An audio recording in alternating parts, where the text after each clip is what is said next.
I'm at Smith-Cohn. I'm a neurologist and neuro-oncologist over at the Ivy Center at Swedish. And I guess by ways of background, I did neurology train at University of Utah and then neuro-oncology fellowship at Johns Hopkins and the National Institutes of Health. And I've been at Swedish for a year now. And so this morning, I'm looking to provide an overview on how we think about managing brain metastasis. I have no disclosures. And so some objectives, I'm looking to give you guys an overview of the epidemiology of brain metastasis and the challenges we face in the clinic. And I also want to go over some key concepts on how we manage brain metastasis, including some of the new updated guidelines with American Society of Clinical Oncology, Society of Neuro-Oncology, and the American Society for Radiation Oncology that were recently published. And some neurosurgical considerations, some radiation considerations, and like a brief overview of what targeted therapies we might think about in brain mets. And also just some notes on future opportunities. In terms of the epidemiology, up to 30% of adults with cancer can have central nervous system metastasis at some point. They can happen at any course, anytime during the clinical course. For instance, non-small cell lung cancer patients can have, up a quarter of them can have brain metastasis at presentation. And of those surviving over 2 years, 80% of them can develop brain metastasis. And we're seeing an increased incidence of brain metastasis in part due to more MRI screenings. As patients enroll in clinical trials for systemic cancers, they often get MRIs and are found of asymptomatic brain metastases. And then with improvements in systemic control and longer lifespans of patients, we're seeing more brain metastases as well. And so sort of a brief overview on, how does cancers get to the brain? It's by means of blood flow where you have your, let's say a lung cancer in this instance, and you have it's loose and somehow extravagates into the blood vessels. It goes in the bloodstream, it goes up into the brain and the vasculature, implants, and makes a home within the microenvironment within the brain. And so to illustrate further, you might have heard about classic imaging findings and localizations of brain mets at the gray white junctions, which are very vascular components within the brain, as sort of illustrated in this top right corner here. And down below, you have some of those kind of classic locations of the gray white junctions just at the border along the cortex. And so here's a little question challenge here. So which cancers are associated with the highest risk of brain metastasis? Is it lung, GI, prostate? Is it lung, breast, melanoma? Is it sarcoma, lung, prostate? Or melanoma, renal cell carcinoma, lung? And in fact, it's lung, breast, and melanoma for the brain. With spine metastasis, you might see more of the prostate and renal cell cancers, but with lung, it's lung, breast, melanoma. With brain mets, it's lung, breast, melanoma. And so sort of and here's just a nice figure from one of the review courses with the neuro-oncology meetings. And by far we tend to see more lung. So lung mets make up about 48% of the brain mets out there, followed by breast at 15% and melanoma, followed by others, unknown primary and colon cancer. And so something to think about within central nervous system brain mets is a blood-brain barrier, which is even insects have a blood-brain barrier, and its goal is to keep things out that we don't want, but it also keeps out most chemotherapies. And so as such, what we find is that up to 16% of systemic cancer patients on chemotherapy with stable or responding disease at some point developed isolated relapse within the central nervous system. And so that, as a neuro-oncologist, we think about, there's a need for drugs that get across the blood-brain barrier early in treatment to prevent these relapses from the brain metastasis. And furthermore, just as an interesting point, which some people might not realize, is that 98% of FDA-approved drugs do not penetrate the blood-brain barrier, which really affects all of therapies of neurologic diseases. And there's various reasons for that with molecular size of drugs, and there's these pumps, these ATP binding cassette transporters at the blood-brain barrier junction that pumps drugs out. And what the blood-brain barrier is this really tight network of blood component cells within the vasculature within the brain that really keeps a tight hold, preventing drugs from entering and other things we don't want from entering. Um, and so here we have a case. We have an 86-year-old woman with a prior history of melanoma and smoking. She did quit 35 years ago. She presented with cough and was found to have a right upper lobe mass. She had a right upper lobectomy and was found to have a non-small cell cancer. She was doing well after that, monitored for some time. Because it was felt the cancer was localized, she did not have any additional radiation or chemotherapy for this cancer. 14 months later, she presented with right upper extremity issues of coordination and brushing her teeth. She also had focal shaking in the right upper extremity, consistent focal motor seizures. She went to emergency room and was treated with lorazepam and levetiracetam, which is Keppra for seizures. And a question here, true or false? Gliomas have a higher association with seizures versus brain metastasis. And the answer would be true. It turns out that primary brain tumors, like the glial tumors, do have higher rates of seizures, and more so in the lower grade gliomas, which we think, like oligodendrogliomas and IgG mutant astrocytomas. High grade gliomas, glioblastoma follows low grade gliomas, and then it turns out that metastatic brain tumors to the brain have rates of 15 to 20%, a little bit lower than primary brain tumors. And so when we treat focal epilepsies and gliomas and brain metastasis, we look to use, if we can, seizure medication that does not cause hepatic induction, since it can influence the metabolism of chemotherapies. And as working with a neurologist is helpful, and you know, typically our go-to is to start with levetiracetam, which is Keppra. It doesn't it's a pretty safe drug, low side effect profile, doesn't really harm the kidneys or liver. And there's other options if we need to, but that's sort of as a starting point.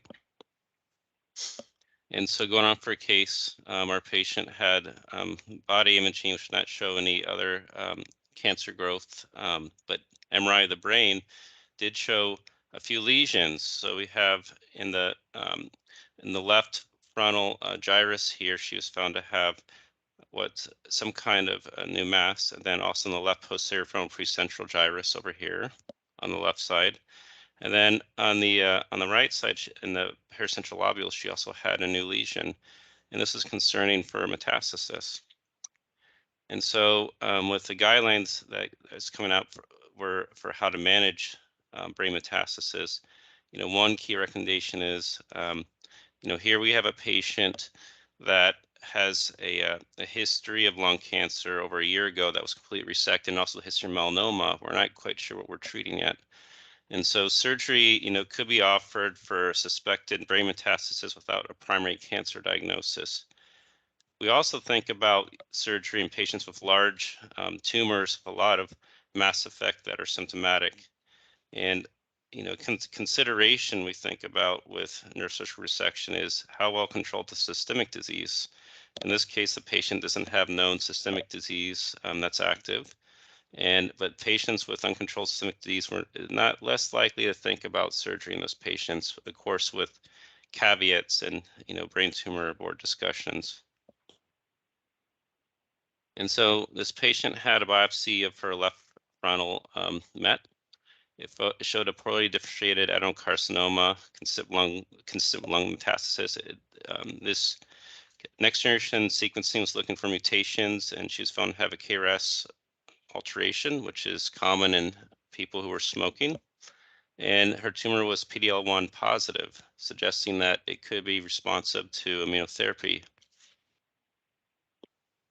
And so here we have a patient with 3 known non-small cell cancer brain metastases in both hemispheres. And so If we're thinking about radiation for this, patient who's in their mid 80s, which radiation approach should we use? Should we think about conventional whole brain radiation with hippocampal sparing and memantine to help preserve cognition? Should we offer conventional whole brain radiation?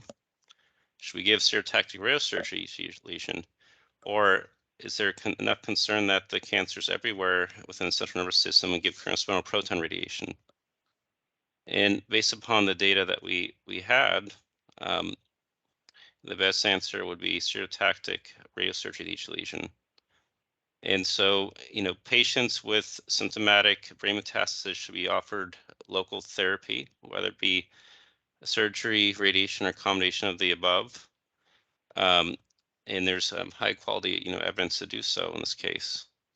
And we want to do local therapy just from the evidence that whole brain, although maybe it has better control if there's some micrometastases, there's better quality of life, preservation of cognition, etc.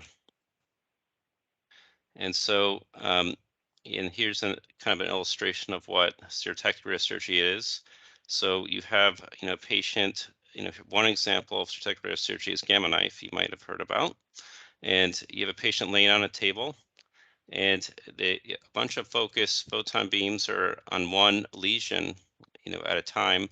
And these treatments can be given over 1 day or over 5 days, depending on the radiation oncologist, preference and experience. Large brain metastasis, maybe those approaching 3 to 4 centimeters, we tend to avoid stereotactic radiosurgery since there can be a lot of symptomatic swelling in that case. And then another thing to think about is, if you have a patient with, more than 4 brain metastasis, you might think about whole brain radiation. Although, more and more, and it varies center to center, we can treat even a dozen or so brain metastasis with SRS. And that varies by the practitioner and the center. So this sort of new recommendation with patients for diffuse disease um, that has a projected lifespan of 4 months or more, you might think about whole brain radiation with hippocampal sparing. The reason the hippocampus is excluded is to preserve cognition and memory from some of the studies that we have. You would not think about this approach in someone who does have radiographic brain metastasis within the hippocampus.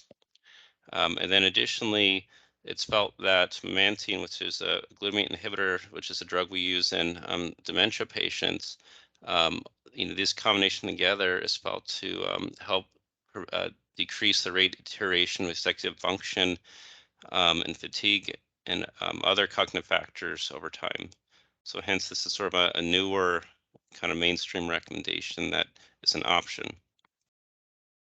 And so in this case, our patient was, her 3 lesions were treated with stereotactic radiosurgery, 1 fraction with each spot. She was started on dexamethasone since she had some post-radiation swelling with headaches. She did develop myopathy from her steroids and was weaned off subsequently. And so dexamethasone is a drug we use frequently within the brain tumor world, and it has all sorts of complications, that are good to be, familiar with. So these are all complications that, could happen just about anyone. We see patients with a lot of myopathy. So you can have with proximal myopathy. So a good test for those patients might be to have them, stand up from a chair without their arms, for instance. It's important to look in the mouths of the patients for thrush. That's common. People with dexamethasone, gastroenteritis, immunosuppression, all these things can happen, hypertension. So it's good to be, aware of this kind of diverse kind of side effects of this drug. And so going on to the case, 1.5 months later, so she's doing well off steroids. 1.5 months later, she's brought in an ambulance with headaches, right arm weakness, confusion. She had somewhat of a low performance status, and so an MRI was obtained. And where my arrow is here on the left side of the screen is the MRI before she came to the hospital, where we have this metastasis that was treated with radiation in the left frontal lobe. And then when she came in, she had all this swelling here, and the treated metastasis seems a little bit more bulky. She had perfusion studies over here, which shows that it's a little bit less perfused within the left frontal lobe. So what would you do with this patient? You had this patient, these MRI findings, and she's symptomatic. Would you give her whole brain radiation? Would you target her KRAS mutation with sotorasib? Would you use immune checkpoint inhibitor therapies since her tumor's PD-L1 positive? Would you do a lobectomy in the left frontal lobe given the swelling, or would you use dexamethasone? And the right answer is dexamethasone. So we have here with this hypoperfusion in this area is indicative of radiation treatment effect, radiation necrosis, etc. So not so from we're seeing here is fitting in time course she had radiation. There's hyperperfusion, so we wouldn't think about new active disease in this case. And so vasogenic edema, where we have blood vessels within around tumor and within treated areas of radiation, we have leaky blood vessels, and so water and fluid escape out.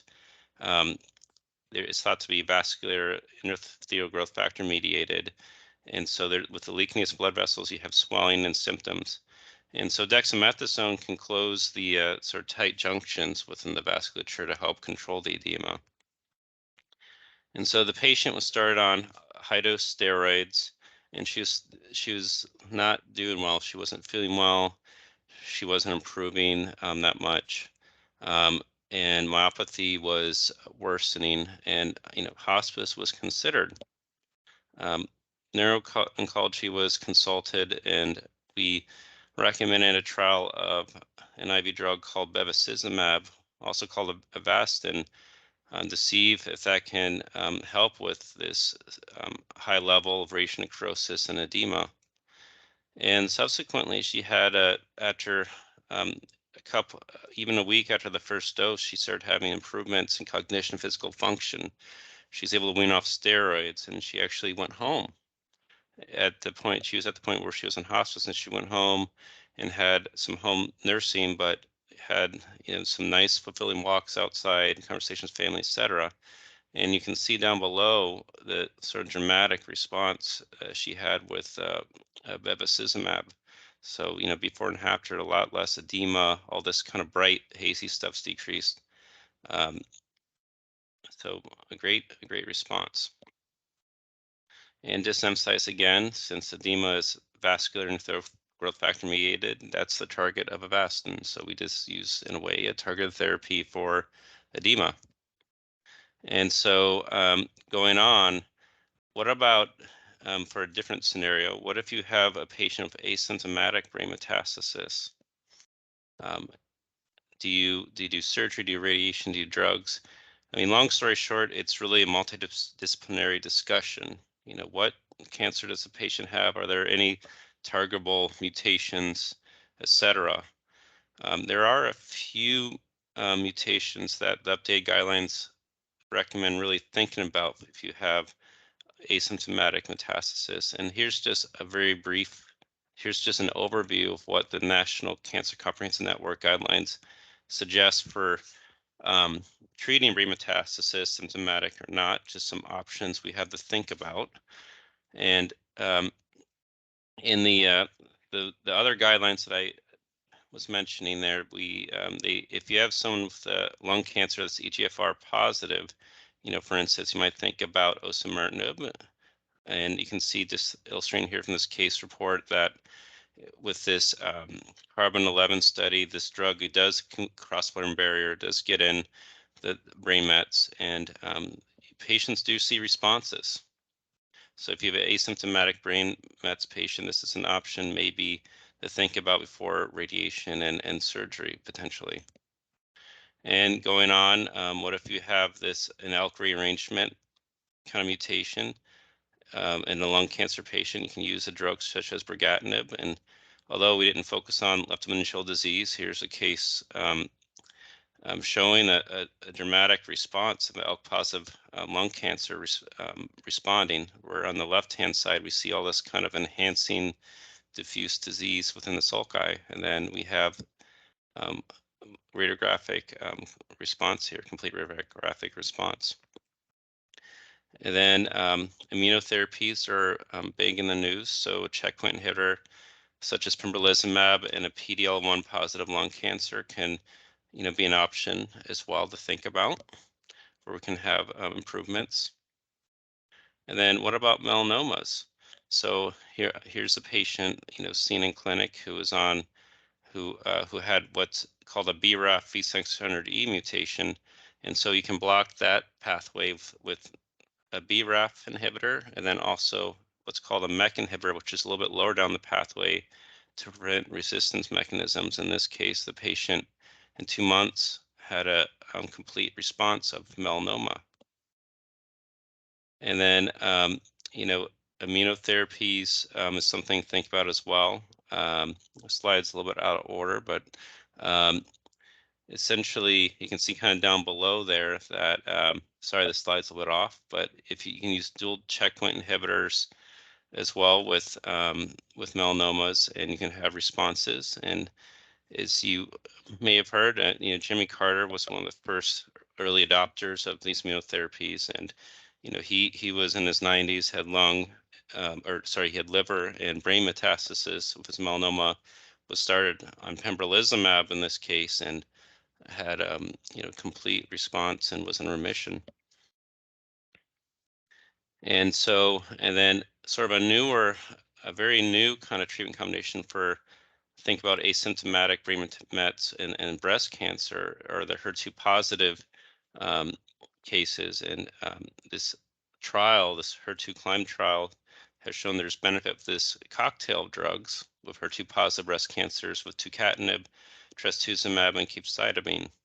It's so new that I was unable to find any images of responses on the web. So, I mean, wanted to kind of, show this, just sort of a brief overview, that we're having more and more personalized therapies for brain metastasis. Compared to a decade ago, there's been tremendous strides in research. And, there's ongoing trials like this Alliance Oncology trial for even more targeted therapies with different pathways. And so hopefully here we'll have you more options.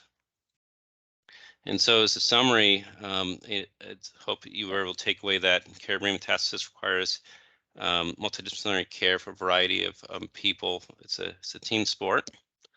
And, surgery plays a role with decompression and getting histology and molecular markers, and radiation can help control macroscopic disease broadly, whole brain radiation or focally. Brain mets patients, not just the cancer themselves, but have complications treatment, which are need to be managed, such as edema, seizures, and neurologic decline. And in the future, the question is, what combination approaches are best in what order, which is really a personalized thing. I don't think one individual guideline can really capture the whole complexity of these patients. And we need more brain penetrant drugs, and there's some on the horizon. And we also need more trials for brain mets patients. I mean, if you look on clinicaltrials.gov, there's less than a dozen trials recruiting, which is about a tenth of, for instance, glioblastoma trials, although brain mets are about 10 times more common. So with that being said, I want to thank everyone for coming in, listening in this morning, and appreciate the chat for you guys. So happy to take questions now or at the end after Dr. Phillips presents. Does anybody have questions right now for Dr. Smith-Cohn before Dr. Phillips does his presentation? Dr. Kennedy? Hi, Scott Kennedy. Thanks very much for this presentation. The question I had was, does the blood-brain barrier change with aging and affect the, the transiting of drugs into the central nervous system? And also, what about the MRI-guided ultrasound? Is that playing a role in this as well?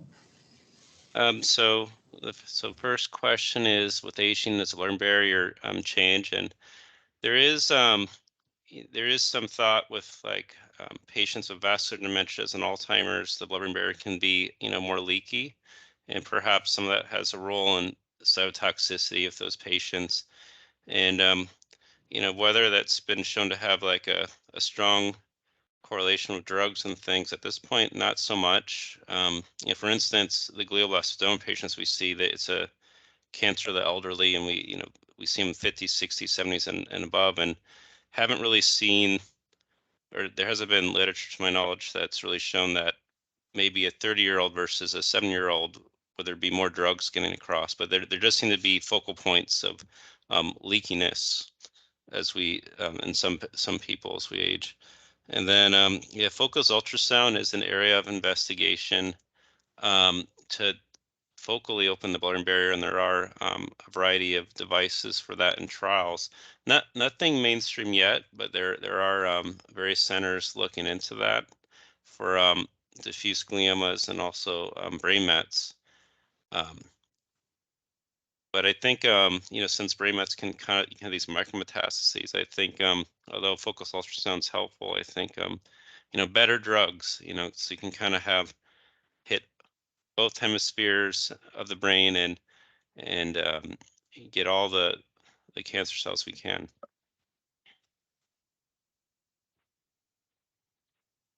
Thanks. Anybody else? Thank you very much, Dr. Smith-Cohn. That was super interesting. All right, we're going to switch over to Dr. Phillips. Let him intro himself and share his screen.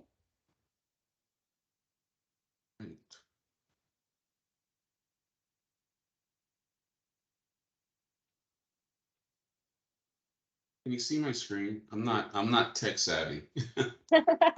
We can, yeah. You I can? can. Yeah, you guys Okay, got it, good. Dr. Fisher? Yeah, we're good. Thank you and welcome. Great. Thanks for having me. Thanks for the invite. Thanks for arranging this, Mike, Elias. Thanks, Sarah. That was a great talk by Matt. Matt and I work together at Swedish Cherry Hill. We're both neuro-oncologists, neurology trained. I trained also out east. I did my residency in Brooklyn and my fellowship training in Boston at Beth Israel and then at UVA. I worked in Northern Virginia prior to coming out to Swedish 2 years ago. Love it, enjoy it, love the Pacific Northwest. So happy to share. A lot of the talk, there's going to be some overlap with what Matt spoke about, so I won't really focus too much on those, but I'll, hope you, if you have any questions, just, you can stop me in between. It's more conversational, or we can wait until the end. So my topic is just the medical management of brain tumors.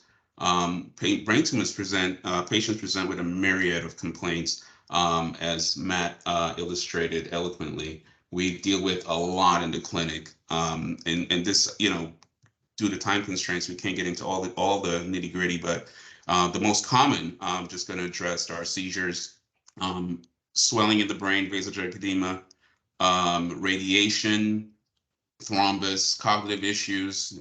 Patients are really emotional, they're anxious, they're depressed because of the disease itself, because of treatment. And a lot of them experience long-term sequelae from the tumors and the treatment. So just going to touch a little bit on that. Seizures are common in up to about 70% of patients with brain tumors will experience a seizure, and about 35% seizures would be the initial onset at presentation, at diagnosis. The histology also plays a role, and the location also plays a role in the seizure incidence. Glioneuronal tumors, like Matt suggested, are really high. They're well circumscribed. They're predominantly in young patients and pediatric patients. They're located in the frontal and temporal insula region. Which is highly epileptogenic. A lot of these tumors also harbor the BRAF mutation, and there's some thought that also can influence tumors. Low-grade tumors, these are infiltrative tumors. They infiltrate the normal healthy brain regions, extend all through the cortex, which is epileptogenic. In that subgroup, the oligodendrogliomas are highly epileptogenic. Most patients present with seizures. High-grade tumors, We also see seizures. Meningiomas less so common. These tumors are really, they're cortical, but they grow so slowly, maybe like a millimeter a year. But those are the higher grade meningiomas with a lot of edema. Seizures are highly common.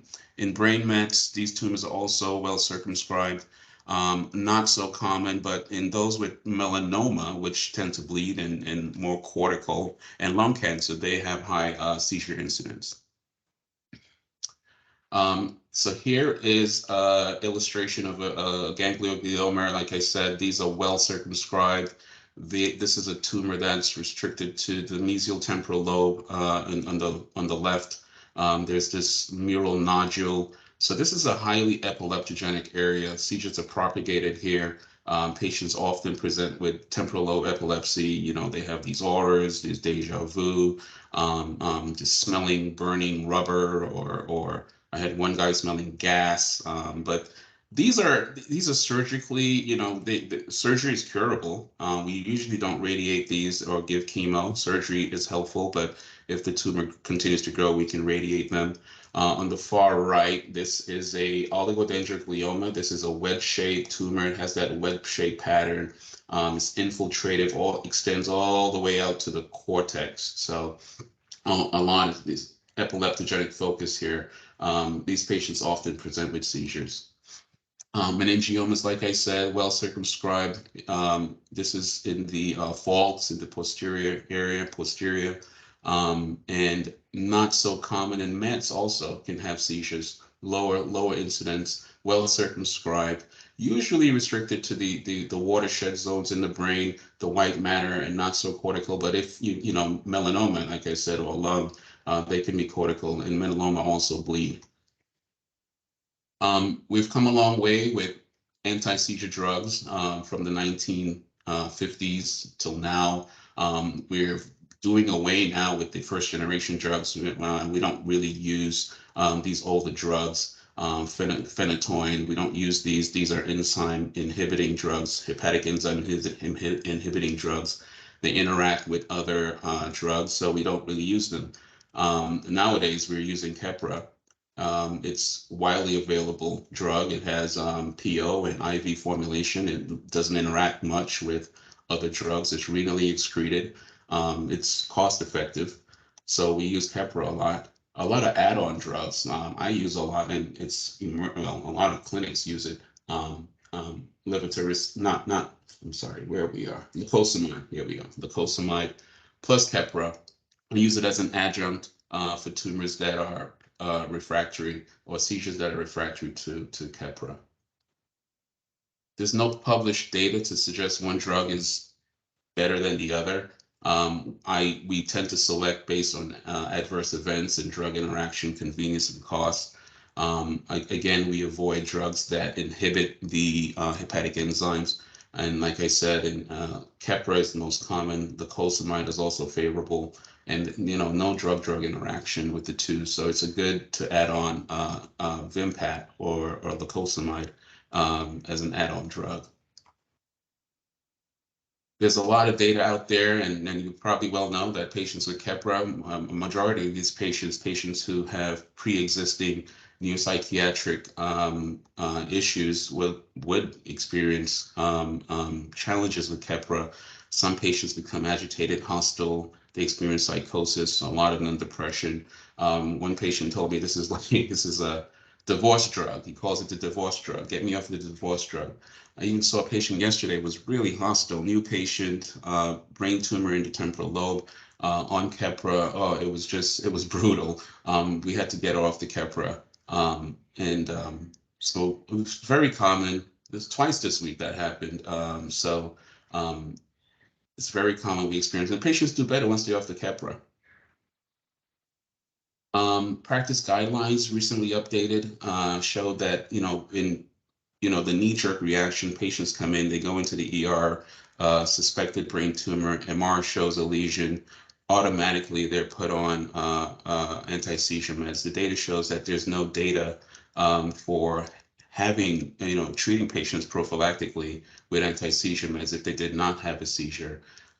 In the post-op, in the pre-op, patients are going into surgery we often put them on anti-seizure meds. And if they do have a seizure on the table, we keep them on the anti-seizure drug. If there's no seizures preoperatively or post-op, we tend to wean those patients off. That's what the guideline says.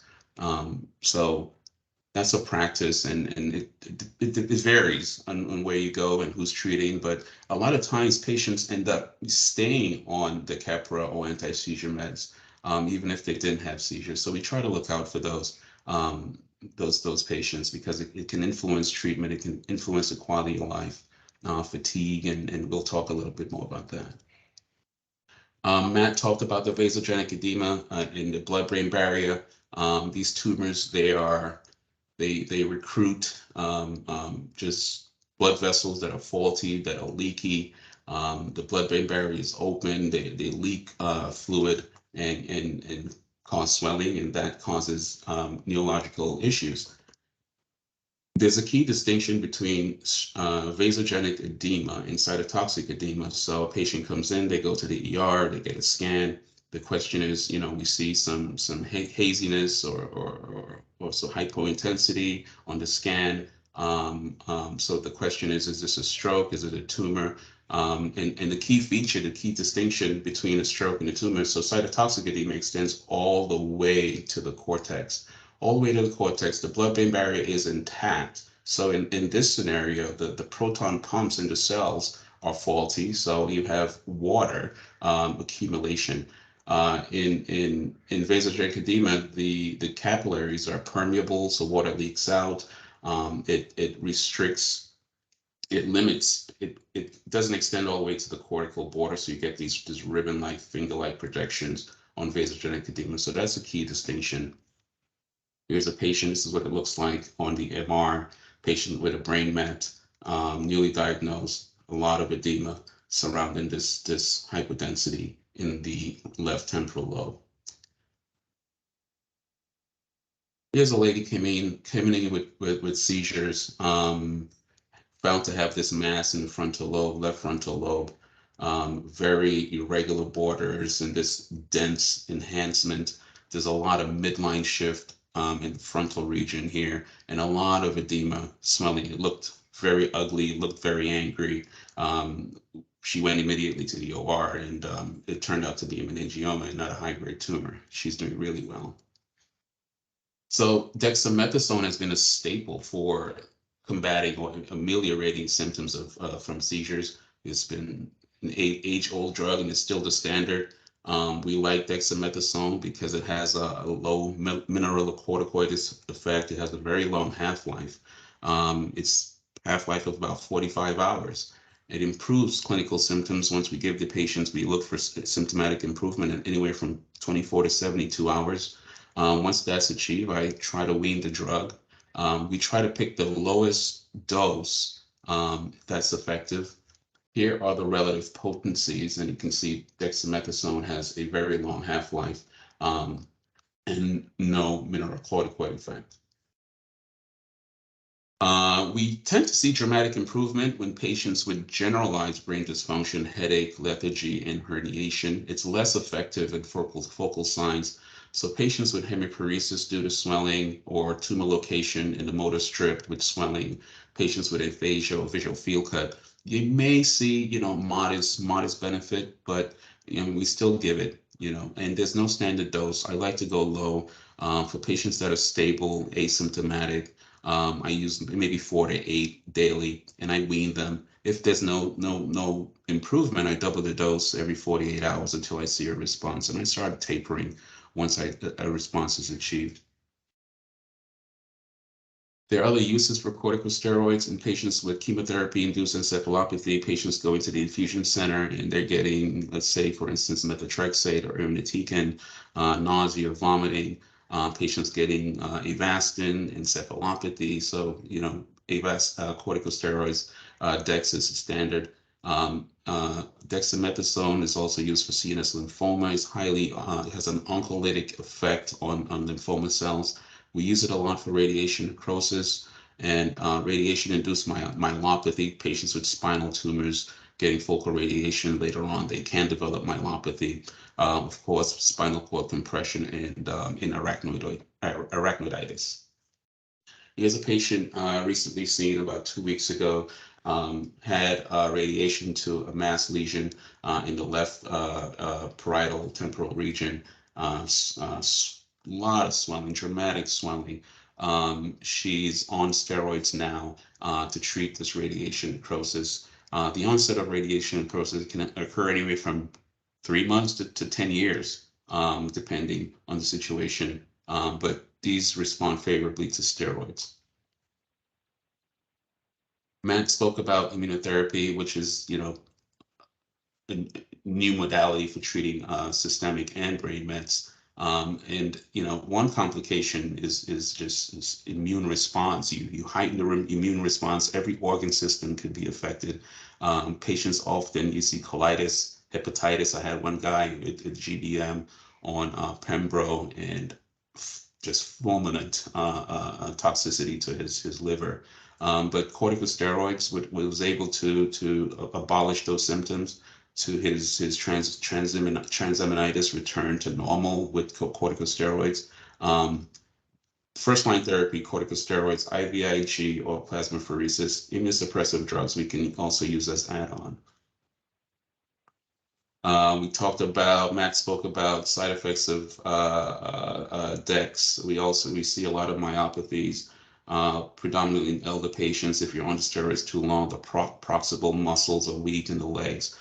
Patients often complain of this thinning in the skin and bleeding and petechial hemorrhage. And what is that? What's going on? Is it a reaction to the chemo? And we tell them it's the steroids. I had one guy with hiccups this week, treated him with baclofen, and he's doing well. So a lot of side effects. So I try to limit the use of corticosteroids in the clinic. Bevacizumab, this is a human monoclonal antibody. It blocks angiogenesis. It inhibits VEGF. VEGF is secreted by tumor cells and causes permeability of the blood vessels. This drug was approved a long time ago for patients with metastatic colon cancer, lung cancer, renal cell, ovarian, and more recently, glioblastoma. It has a steroid-sparing effect, and it has a very long half-life, about 3 weeks. Here's a woman with breast cancer who had cyberknife to multiple brain regions, had some swelling, a lot of herniation here on the right side, weak on the left, hemiplegic, just really out of it, ended up in a nursing home. This just progressed. She became somnolent. This decreased functional status, gave her Avastin, and now I saw her last week and she looks great. She's up, she's talking, she's a whole different person with Avastin. We gave her 6 cycles, 6 doses. She's doing well.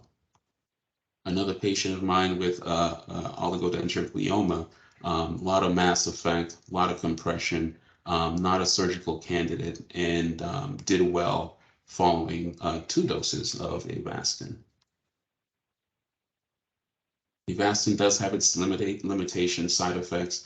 It can cause proteinuria because it decreases the glomerular filtration rate, high blood pressure, thrombus. It's cardiotoxic. It can cause hemorrhage. So patients with surgeries, or we try to wait at least 4 weeks before giving them. It can cause poor wound healing, and it can also cause a minority of patients bowel perforation. The drug is given every 2 weeks. In some situations, it's given every 3 weeks. It's pretty standard. If we're treating radiation necrosis, we use a low dose. If it's tumor progression, we use a higher dose. So we select patients carefully. I try to review their history. If they had an MI, if they had a stroke, we try to avoid Avastin in those patients. Matt is going to kill me for this, but anyway, I love this compound. I use a lot of natural supplements in patients who are where Avastin is contraindicated or DEX is contraindicated, patients with diabetes and they can't tolerate the DEX, their sugar's elevated. I use a compound called Boswellia. It's a natural compound. It's a resin from the bark of a tree. It's frankincense. The tree is found out in in India, in Western Africa, and studies have shown that it inhibits the 5-LOX pathway and decreases inflammation, has anti-inflammatory properties. Here's a study using Boswellia in patients with brain tumors undergoing radiation. Patients were randomized, 44 patients were randomized, a small study, it's a German study. 44 patients were randomized either to Boswellia or placebo during radiation. The primary endpoint was the volume of cerebral edema. Follow-up, they found that there was a large reduction in brain swelling in patients who were on the Boswellia during radiation. So here's the follow-up scan patient. After 4 weeks of radiation, there was dramatic reduction in swelling, and it was sustained going out, following the patient out. This is another patient with a pineal region tumor, came in with headache and vision issues, and she had CyberKnife focal radiation to this pineal region tumor, had a lot of swelling, came in and had these symptoms, and she was treated with Avastin, and she had a nice dramatic response to Avastin following the CyberKnife. She did well for a while. She came back a year later, the same symptoms presented. I saw her, and she really wasn't too keen on the Avastin or the steroids, so I tried Boswellia, and she had a dramatic response, looking great now. She's just loving it. She's just staying on it forever. She's not coming off of it. She has reduced joint pain, knee pain, and she's ambulatory. She's pretty happy with that. A little bit about thrombus. Up to 30% of patients with gliomas will experience thrombus. About 50% of patients with symptomatic DVTs will develop a PE. There are risk factors associated. Patients with high-grade tumors, tumor size greater than 5 centimeters. A biopsy, if you had a biopsy, you had a higher risk for a thrombus of a PE, a DVT, versus a gross total resection or a subtotal resection. Patients who are immobile, yes, could have a thrombus, age, obesity, and if you're on Avastin. So the busy slide here, but the key here is that these tumors secrete tissue factor, which can activate the coagulation cascade, the extrinsic coagulation cascade by binding to factor F, leading to fibrin synthesis and platelet aggregation. Very common in tumor patients. Prophylactic management can be mechanical, it could be pharmacologic, using unfractionated heparin or low molecular weight heparin. The optimal prophylactic regimen has not been established. Mechanical prophylaxis can reduce a VTE by 50%. Heparin can also do it, works well, but there's a risk for hemorrhage. And like I just said, unfractionated heparin works well, but also there's a risk for bleed.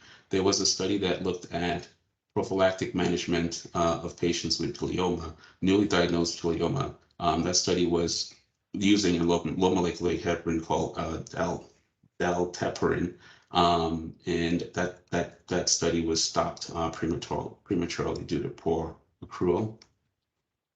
The symptomatic therapy, low molecular weight heparin, is preferred for 3 to 6 months. IVC filter placement, of course, if you have contraindications to anticoagulation. Nowadays, new studies show that these new direct oral anticoagulants are acceptable. So we also give those patients oral drugs for at least 3 months with VTE. This is a patient with GBM, newly diagnosed, came in, had radiation, chemo, and during her adjuvant phase of chemo, developed shortness of breath. Turns out she had PE bilaterally and started on Coumadin.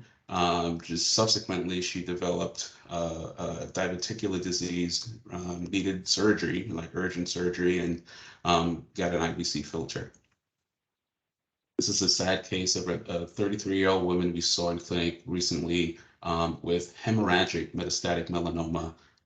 She was going through whole brain radiation, then bled, So you can see here, this is post-contrast. You can see these enhancing nodules. Pre-contrast, this is just blood showing up here in lesions, just blood. And you can see here, this is called the GRE sequence. What we see is a lot of hemosiderin and blood layering throughout the brain. These patients, we will not put on anticoagulation because of the risk of bleed. So IVC filter would be warranted here if she did have DVT. Patients experience a lot of neuropsychiatric issues, cognitive issues, depending on the tumor location, a myriad of complaints, fatigue, depression, hallucinations, personality change, mood issues, frontal lobe syndromes, and pharmacotherapies work well. There's no standard SNRIs, tricyclic antidepressants, SSRIs, neuroleptics, anxiolytics. Patients with fatigue, we try, psychostimulants. I use Ritalin a lot. I've also tried dopamine agonists, and it seems to work well sometimes, some patients, especially those with frontal lobe syndromes.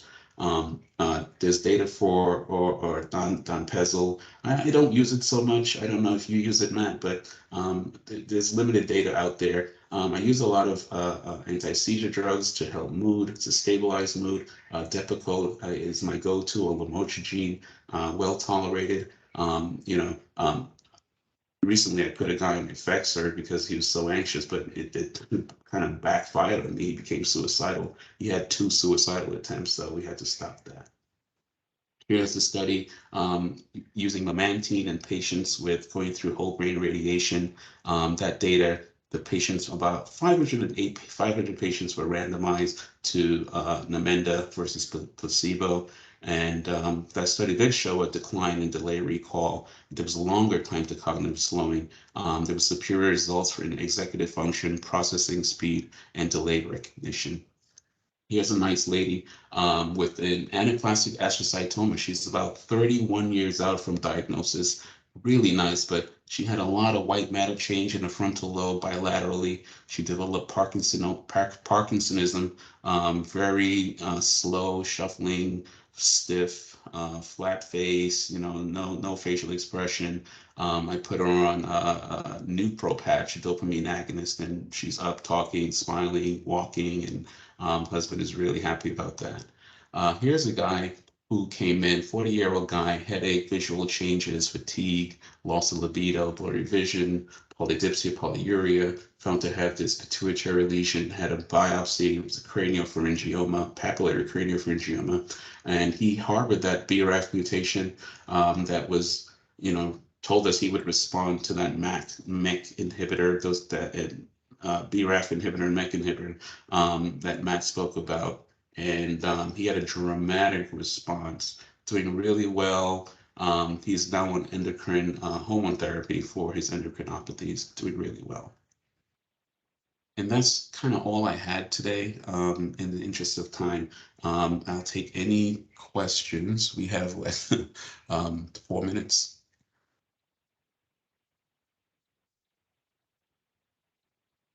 Increase in recommendation for dexamethasone to prevent altitude sickness. What are your thoughts about that?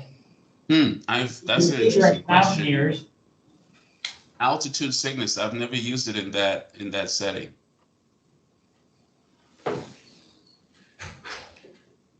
I've got a question about if someone has a primary seizure disorder or a preceding seizure disorder and is treated with antiepileptics, does that delay the diagnosis of a glioma presenting with seizures? It can. But that should trigger further a workup. Standard is, you have a first-time seizure, that you need imaging.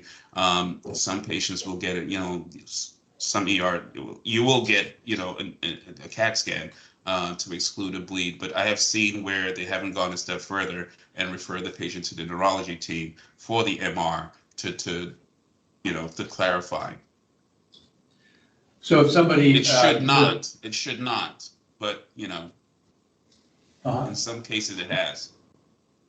So if someone has a seizure disorder and they develop a different phenomena, a different seizure phenomena, perhaps an aura or a different manifestation of their seizure, that's an indication to look into it neurologically. Yeah, it should trigger a referral to a neurology, to an epileptologist. Yeah, thank you. Hi, I have a question about the prophylactic use of Keppra. I apologize if you answered this more clearly, but I'm on the phone, so it might have gone in and out when you were talking. But I'm a radiation oncologist, so I see a lot of patients who presented to the ED with a brain tumor and never had a seizure, started on Keppra, and then they come to me with an emergency department prescription for Keppra, asking me, should we refill this or not? And it's always kind of a challenge because they pull off a medication. But very common. did I understand correctly that there's no data for that? I'm sorry? Did I understand you correctly that there's no data for that, for prophylactic management? No, it's no. The data suggests that there's no evidence there's no concern for patients having seizures if they didn't have one, right? So you never had a seizure. Just putting you on a drug that's toxic, it doesn't prevent further seizures. Okay, and not seeing a lot of patients with Keppra. If patients are having side effects from Keppra, which, as you said, many of these patients are having so many symptoms from treatment and tumor and other things. What are the most common side effects that you see from the Keppra? From the Keppra, agitation, aggression, depression, anxiety, fatigue, insomnia, very common. So definitely hard to sort out because it adds to all of the effects that we're seeing at baseline too. Exactly, it's hard to tease it out. Yeah. Thank you very much. I have a question, maybe Matt, if you're there.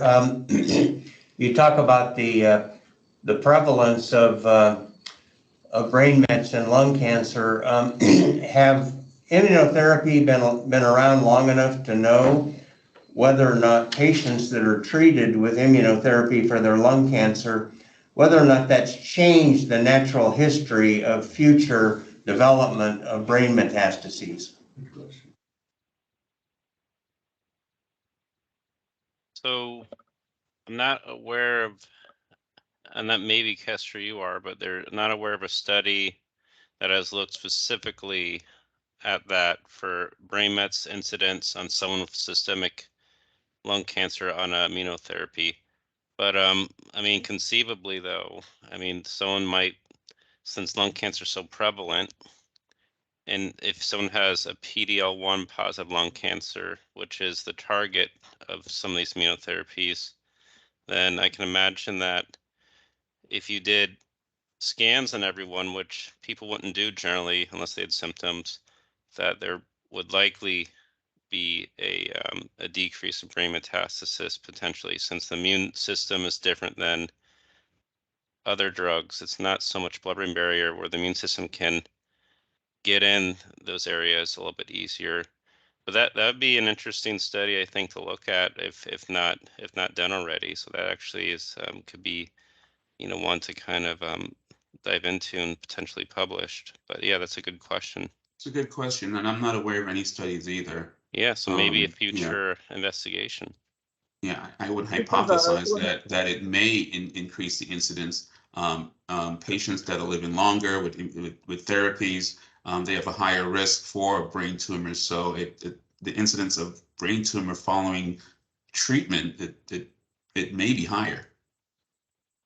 This is Lindsay Jensen, and again, radiation oncology. And so I'm always kind of looking for these studies because I see a lot of patients with brain metastases where I'm trying to defer the radiation. And as long as they're asymptomatic, if they're going to be started on pembrolizumab or atezolizumab or something else that potentially penetrates the blood-brain barrier, then we try to wait in the context of known brain metastases. And there aren't studies that are designed directly to look at that yet. There's a lot of retrospective looks at it, but I do know on some of the prospective trials that were not designed to look at this, where they're looking at the efficacy of pembrolizumab in metastatic disease, they do report which that on one arm of the study, on the immunotherapy arm, maybe they they found less, but it's such a small number of patients that they're looking at. Like you said, they're not, you know, prophylactically, or they're not preemptively scanning to look for the brain metastases. So I think there's maybe a suggestion of that in some studies, but there's not any